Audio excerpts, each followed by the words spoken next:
Coucou tout le monde, alors aujourd'hui on se retrouve pour parler du make-up du mois, mais on en a un peu marre de voir ma tête, alors du coup je décide de trouver une nouvelle partenaire qui est ma petite sœur.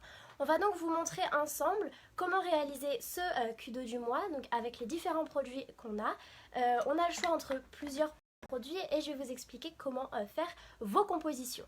Vous avez déjà un article, un produit qu'on vous impose qui est le fond de teint liquide et ensuite vous avez le choix avec plusieurs produits dont le correcteur ou la base pour le visage et ensuite vous pouvez choisir soit entre la poudre Behold qui va vous permettre de fixer votre maquillage ou la brume Behold qui va vous permettre également de fixer votre maquillage mais sous forme de brumisateur et ensuite vous avez soit le pinceau poudre ou le pinceau fond de teint poudre et vous avez votre pinceau à fond de teint.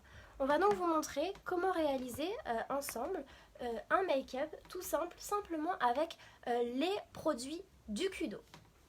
Donc on peut voir qu'on a déjà commencé à faire la première partie de son visage. Donc on voit bien les petites taches brunes qui sont enlevées et aussi les rougeurs.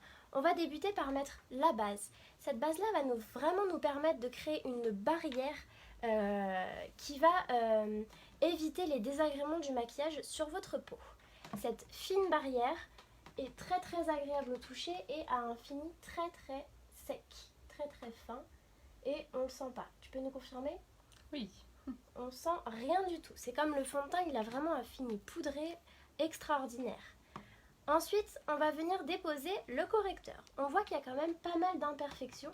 Donc vraiment ici et on en a aussi ici. Donc on va venir camoufler.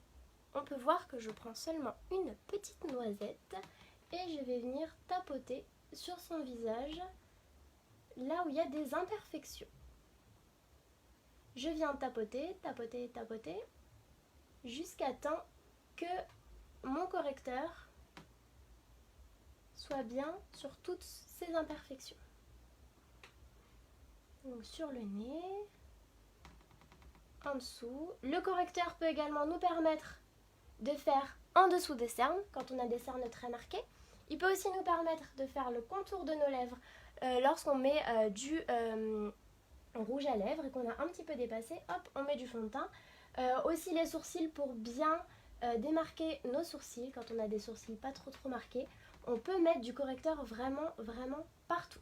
Il peut même aussi nous permettre de fixer notre fard. Vraiment, il est très polyvalent et on peut voir qu'il est quand même vachement couvrant. Donc je viens bien étaler, toujours en tapotant. Je vais rajouter une petite noisette, vraiment une toute petite, pour pouvoir faire ces petites taches brunes. Tourne la tête un peu. Voilà, et je viens bien tout tapoter. On peut même soit utiliser un pinceau éponge, soit venir utiliser son